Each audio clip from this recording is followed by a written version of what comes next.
Yesu ashimwe bene data, ndabasuje mu izina rya Yesu. Imana y'amahoro ikomeze ibane namwe aho muherereye hose mu mpande enye z'isi. Imana ikomeze ibiteho kandi bagirire neza, buri wese uko yifuza Imana yibone. Tugeze muri wa mwanya mwiza wo kuba imbere y'Imana, tugiye gutangira dusenga. Mana nziza, Mana ikomeye, wera wa Isiraheli, gitare cy'amahanga, intwari ku rugamba, turagushimye, turaguhimbaje, tugushimiye ubuntu n'urukundo rwawe. Dushimye ko wabanye natwe ukaturinda, n'uyu munsi ukaba waturinze tukaba tugeze aya masaha duhumeka umwuka w'abazima. Mana biherwe icyubahiro. Mwami, tugeze mu mwanya mwiza wo kuba imbere yawe, turakwinginze kugira ngo tweze utuboneze rwose, dukure umugayo wose watugaragayeho, twejeshe amaraso yamenye ku musaraba i Golgotha. Mwami, ukimara kutubabarira, turakwinginze kugira ngo uzubane natwe muri uyu mwanya, ntabe ari twe ahubwo izina ryawe rishyirwe hejuru. Ibyo mbisenze nizeye mu izina rya Yesu, amen. Tugiye komeza turirimba indirimbo ya 85 mu ndirimbo zo gushimisha Imana. Amaraso y'umucunguzi niyo soko yoza abanduye, niyo yeza abanyabyaha de bakabonera rwose. Ndaguhimbariza mucunguzi, imbabazi wangiriye, ukanyoza ibyaha nakoze, mu maraso wavuye. Urya mwambuzi mwabambanywe, ayarabutwara nezerwa. Nanjye umwihebe mubi nkawe, untabare umboneze.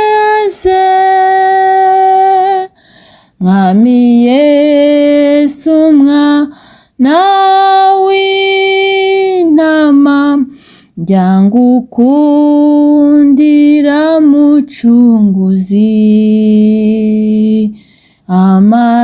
Amaraso ya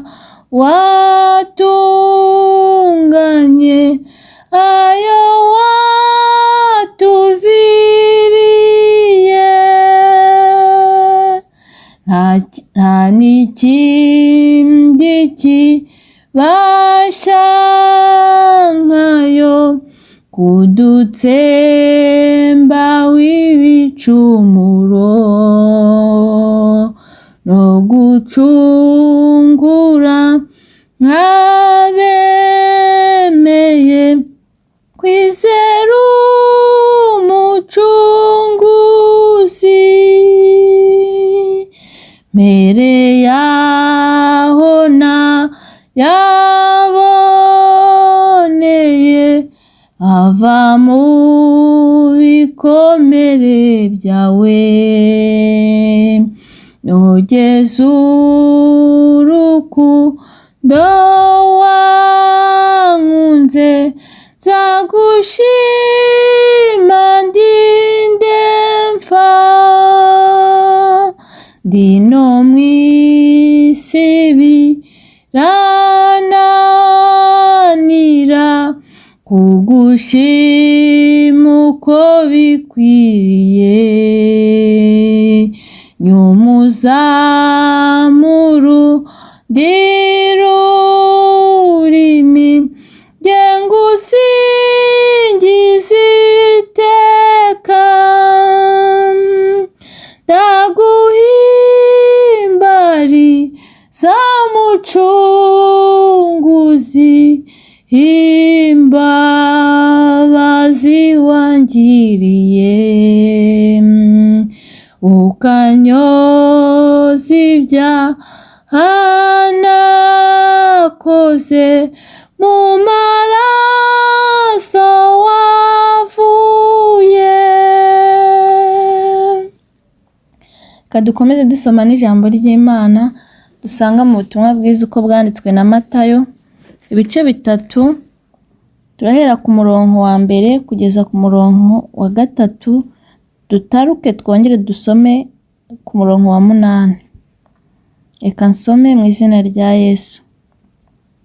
Umutwe w'amagambo uravuga ngo Yohana umubatiza yigisha abatiza.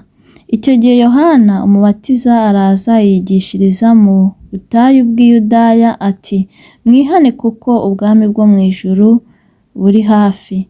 Kandi niwe wavuzwe n'umuhanuzi Yesaya ngo, ijwi ry'urangurura mu butayu ati, nimutunganye inzira y'Uwiteka, mugorore inzira ze.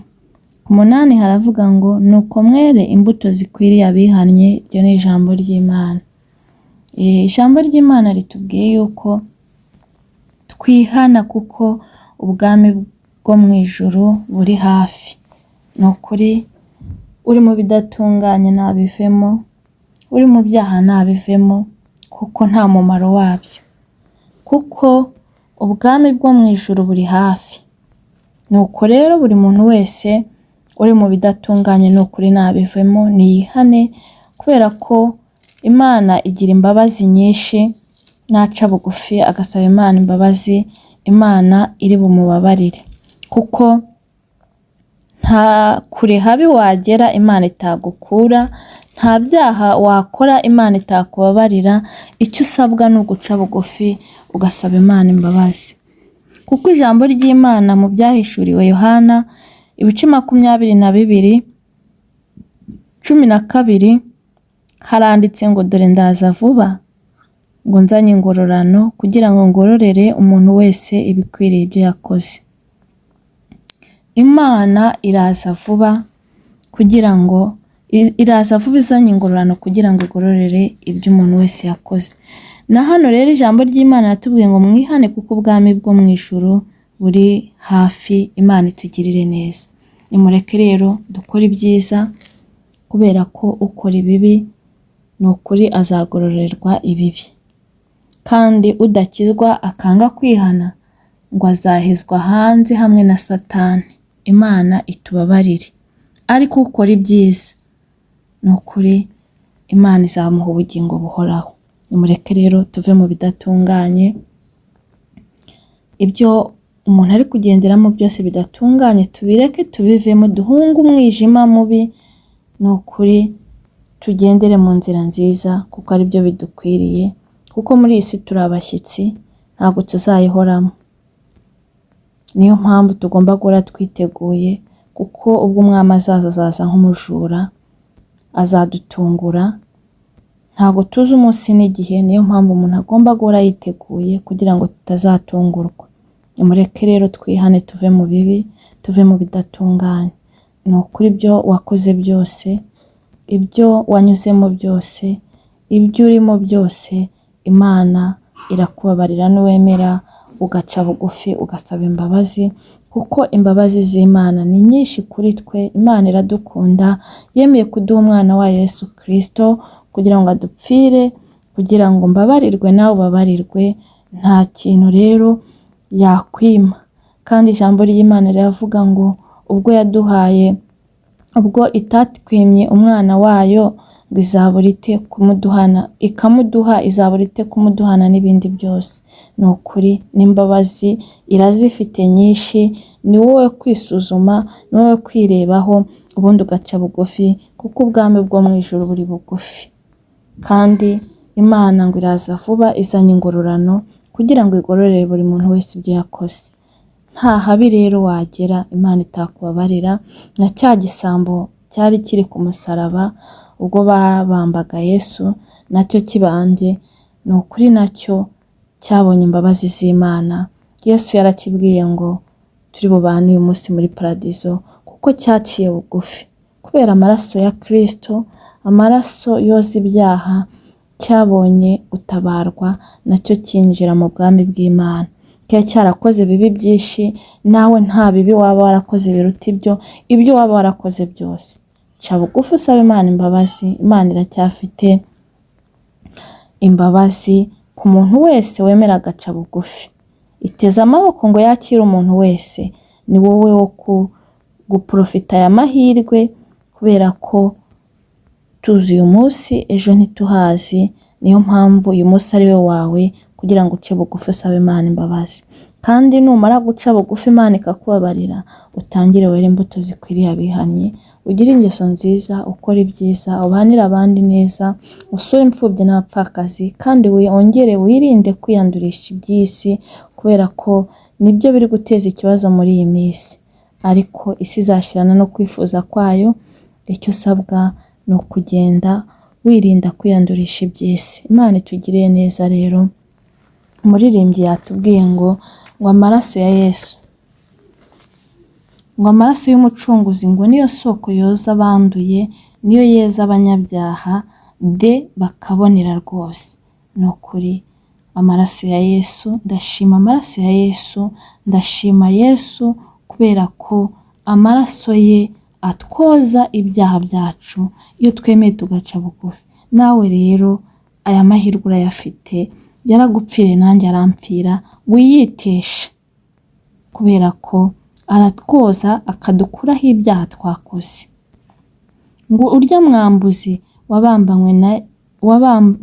mwabambanywe ayarabutswe aranezerwa. Wa mwambuzi nawe yamenye agaciro k'amaraso, arangije aranezerwa.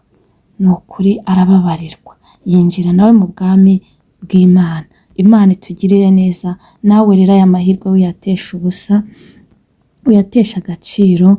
Igitero cya kane cyatubwiye ngo nta kindi kibasha nkayo. Ni ukuri nta kindi kibasha nk'amaraso ya Kristo, nta kindi cyadukuraho, cyadutsembaho ibicumuro byacu, keretse amaraso ya Kristo, no gucungura n'abemeye kwizera umucunguzi. Ni ukuri izere Yesu, uce bugufi, ni ukuri wemere. Kandi nawe utari wakira Yesu nk'umwami n'umukiza w'ubugingo bwawe, igihe ni iki. Kwa Yesu hari byose. Kwa Yesu hari umunezero, kwa Yesu hari umutuzo, kwa Yesu hari amahoro atemba nk'uruzi, ngo ab'isi ntibayazi. Ubu utari wakira Yesu nk'umwami n'umukiza, igihe ni iki ngo umwakire, kuko muri iyi si turi abashyitsi. Nubwo Yesu yatinda, nubwo impanda yatinda, ariko urupfu rwo ntirutinze. Niyo mpamvu rero iki gihe uyu munsi ari wawe, kugira ngo uce bugufi usabe Imana imbabazi, ubundi uze wakire Yesu nk'umwami n'umukiza w'ubugingo bwawe. Imana itugiriye neza rero. Nimureke ibi bihe turimo byo kwibuka umukiza wacu Yesu Kristo, kwibuka ivuka rye, tubyaze umusaruro, ntutubere igihombo, ahubwo tubere uw'amahirwe yo kongera kumwimika mu mitima yacu, kugira ngo atubere umuyobozi, wo kongera kumwemerera kugira ngo aganze muri twe. Ni ukuri iyi Noheli tuyiha agaciro cyane, tuyiha agaciro cyane, kuko ni amahirwe tuba tubonye. Buri wese rero nayabyaza umusaruro, buri wese yisuzume aho atagenze neza, apfukame asabe Imana imbabazi. Kandi n'uwagerageje yongera apfukame asabe imbaraga, kubera ko muri iyi si ni mbi, turwana n'imyuka mibi, turwana ibyinshi biduhiga. Niyo mpamvu tugomba guhora dusaba imbaraga. Imana rero nitugirire neza. Reka dusenge. Data wa twese uri mu ijuru, uri Imana igira neza, uri Imana ikomeye, tugushimye kubw'ijambo ryawe. Ijambo ryawe riratubwiye ngo twihane, ngo kandi tugorore inzira z'Uwiteka, kuko ubwami bwo mu ijuru buri hafi. Mu byahishuriwe Yohana haratubwiye ngo dore ndaza vuba nzanye ingororano, ngo kugira ngo ngororere buri muntu wese bikwiriye n'ibyo yakoze. Ariko mwami, turakwinginze kugira ngo tweze utuboneze rwose, kuko turi mu isi y'umubi. Turakwinginze kugira ngo tubabarire rwose, kugira ngo natwe ubwo uzaza kugororera abandi, natwe tuzagororerwa ibyiza. Mwami Imana, duhe imbaraga zo kurwanya icyaha n'igisa nacyo. Kandi nsengeye n'abankurikiye, nabo biteho babone ineza n'ubuntu bwawe ugira, kandi n'imbabazi zawe zibabeho. Uwagendeye mu bidafite umumaro, mweze umuboneze rwose, mwejeshe amaraso yamenye ku musaraba i Golgota. Mwami, amaraso yawe amubonekeho, kubera ko amaraso yawe ni ay'igiciro. amaraso yawe niyo atuboneza, amaraso yawe ni ubuzima kuri twe. Mana ndakwinginze kugira ngo biteho cyane, bongere bakubone bundi bushya. Mana biteho, ineza yawe ikomeze iganze itegeke kuri bo. Dusengeye abarwayi bakize, bakoze ukuboko kwawe gukiza. Dusengeye imfubyi n'abapfakazi ndetse n'abihebye. Dusengeye abafite agahinda n'umubabaro kugira ngo bahe amahoro yo mu mutima. Dusengeye isi kuko irarushye. Isi irarushye, abatuye isi bararushye. Mana tubasabiye amahoro aturuka mu ijuru. Tubasabiye amahoro amwe tubonera muri Yesu Kristo. Nabo nibayakireho mu izina rya Yesu. Komeza utwagure mu buryo bw'umwuka. Mwami dusengeye itorero kugira ngo wongere usuku ububyutse, gabanya abarimbuka wongera abakizwa. Mwami Mana naho harimo abasubiye inyuma n'abacitse intege, ongera ubagaruze ubuntu bwawe n'imbabazi kandi ubambike imbaraga mu izina rya Yesu. Biteho bagirire neza, neza yawe nibabeho, ukora kwawe kugaragare kuri bo kandi ukomeze uturindire ubugingo kuko ari bwo buzakubona. Mwuka wera naza akomeza tuganirize iri jambo kugira ngo rikore icyo wagambiriye. Urakoze kumvishe gusenga ubone iteka ryose. Amen. Mwakoze cyane kubw'uyu mwanya. Imana y'amahoro ibahe umugisha kubwo kwitanga mu kumva ijambo ryayo, kandi ikomeze ibahe gusoza umwaka neza, izabahe gutangira n'undi neza. Mbifurije Noheli nziza n'umwaka mushya muhire, uzababere uw'amata n'ubuki. Muzongere mubone kugirirwa neza n'Imana, ubuntu bw'Imana buzongere bubagaragareho kandi buzabane namwe iteka ryose. Naho ubutaha. Bye.